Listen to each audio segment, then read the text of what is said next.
السلام علیکم ورحمۃ اللہ وبرکاتہ۔ فقہاء سبعہ، 7 فقہا، ومن اکابر التابعین الفقہاء السبعۃ،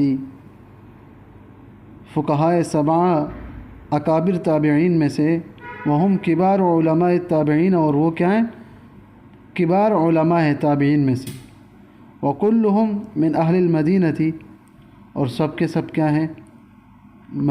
مدینہ سے تعلق رکھتے ہیں۔ وہم سعید بن المسیب، نمبر 1 سعید بن مسیب رحمہ اللہ ہے، والقاسم بن محمد، اور اسی طرح قاسم بن محمد رحمہ اللہ ہے، وعروۃ بن زبیر، اور عروہ بن زبیر رحمہ اللہ، وخارجۃ بن زید، اور خارجہ بن زید ہے رحمہ اللہ، وابو سلمہ بن عبد الرحمن، اور اسی طرح ابو سلمہ بن عبد الرحمن ہے، وعبید اللہ بن عبد اللہ بن عتبہ، اور عبید اللہ بن عبداللہ بن عتبہ ہے، وسلیمان بن یسار، اور اسی طرح سلیمان بن یسار رحمہم اللہ اجمعین۔ یہ سب کے سب فقہاء سبعہ ہیں اور ان کا تعلق مدینہ سے ہے۔